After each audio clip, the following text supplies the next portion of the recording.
Hello, good morning. This is your daily reading. In this case, I do not have any tarot on the table. I have a lot of oracle cards. I went crazy with the oracle cards, so let's explore what's going on today. I'm going to start with this one. This is a numerology card. It's the number 3. Creativity. Yeah, the number 3 is the first sort of impulse and outgrowth of manifestation in like the creative impulse in the Kabbalah and in numerology and in all kinds of systems that deal with numbers. This is why there are trinities.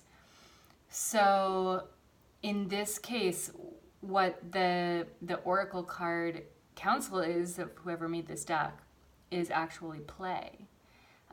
It takes that and it really brings it into the most sweet, immediate kind of expression of that, which is to be creative without sort of worrying about or focusing on the output of it, of the result of the creativity. It's purely just the process of creativity, which is intrinsically enjoyable. So let's see how that shakes out with the rest of this really feminine spread. There's a lot of female energy going on today. We also have the Queen. This is from the Avalon deck, which is another oracle deck. And I don't know how much parallel there is to this card. It's easy to immediately think of all of the queens of the tarot deck. And it certainly is like there's some wateriness in here. The queens are all the watery part of whatever suit they're in. But in this case, I think there's a lot of earth in this. Certainly there is heart, which relates to the queens of the tarot. But there's also kind of like a invitation to sensuality and an invitation to kind of asking for what you need to feel safe and secure in your own space. And that would be, in a queenly sense, cultivating your allies. It's really about friendships. It's about drawing good boundaries. It's for asking for what you want and need. That is a very queenly behavior. It's accepting service, being receptive. That's kind of maybe aligned with the Empress card, and that can mean accepting help and being sort of enmeshed in a system of reciprocity. That is a queenly behavior. So these are all being called out in us today, along with this playfulness. So you have this real friendship card, and you have this playful card. At 3, you have the 3 of Cups in tarot. So I'm not reading a tarot decks, but I seem to be really relating all of this to tarot anyway. And then we have the Wild Woman paired with Immortal Treasures. So this is the mystical shamanic oracle. I never say that right. And this is the Kuan Yin oracle. And the Wild Woman is basically a shine bright card. Like your job on this earth, your job in this incarnation, in your skin, being the particular emanation of the divine that you are, is to be authentically, brightly, unapologetically you and live into your gifts and allow source to do the rest to a certain extent. Like your first job is that. And then and I really want to say something about self-development too. Like this is very linked to the part of nurturing children or being nurtured as a child that is just like, yeah, sure, modern children are a little over encouraged. but maybe not in the right ways. Like there's a huge part in the development of a person where it's really important to be shown that you are just fabulously important. Like it's important to be fabulously yourself. Like it's important to the world for you to live into your own potential. And so there's something in Wild Woman today that is calling us into that part of our pasts and that layer of our own development into adulthood, to fill in those gaps or to relive into those moments of affirmation in the past in order to bring out the courage to shine brightly in the present, so that all of that can just reverberate out into the universe and into the community. And this is paired with Immortal Treasure. So this is an interesting card. This is a card about healing. Either being a healer, being called into being a healer, or healing others. So it got me thinking a little bit about what it means to be a healer.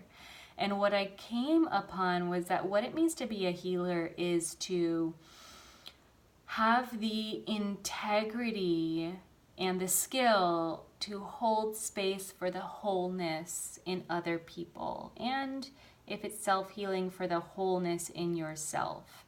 So it's almost like you create a container around which the natural progression of the body, of the soul, of the spirit, there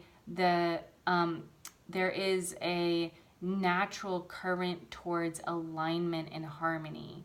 And the healer holds that space almost as a magical act into the potentiality, into the future, so that that person can recognize themselves there and align themselves with it, even on an energetic basis. So there is sort of like a belief happening in there.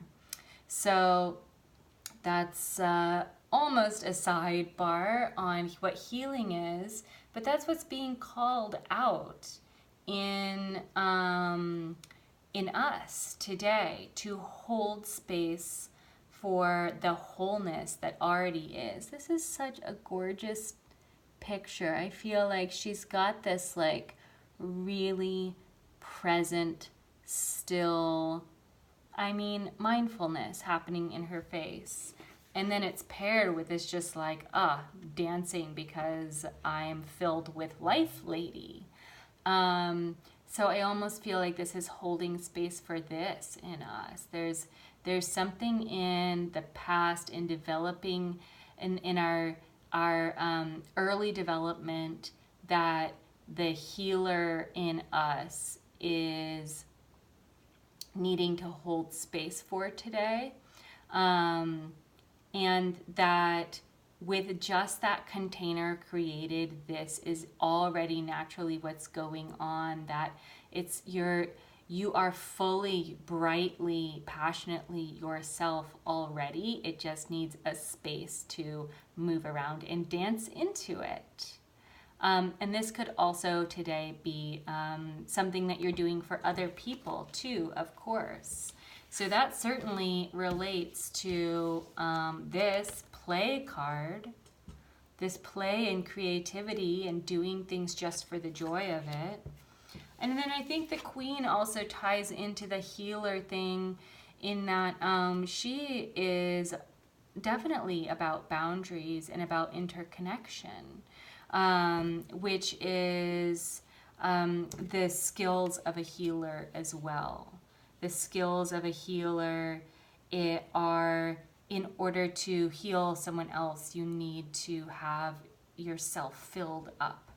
You need to have your own cup full from your own sort of healing experiences and play and ability to ask for, and ability to give, ability to receive, the sensuality.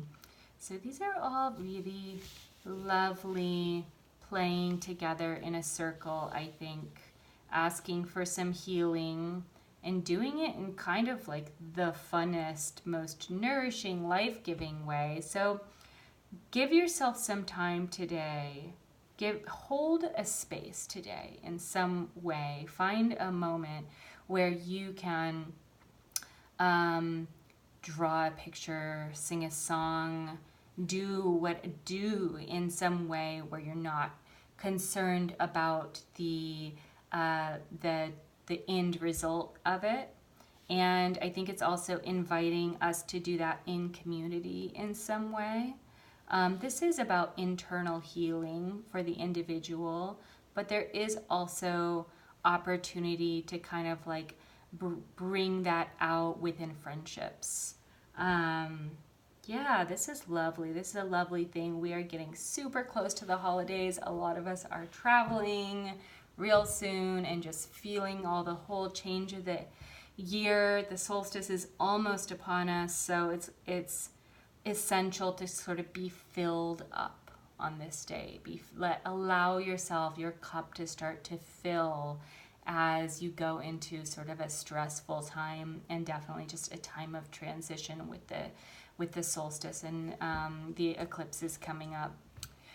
Well, there you have it. I hope you have a beautiful day, and I hope that you will like and subscribe, and definitely click on the link in the bio, or click on the link in the banner, and get yourself a reading for the new year, or give it as a gift. So I have an amazing special on where it's a huge discount for that. I want you guys to get this into your lives too, like I do. I love it. Yeah, okay. Much love, and I'll see you tomorrow. Bye-bye.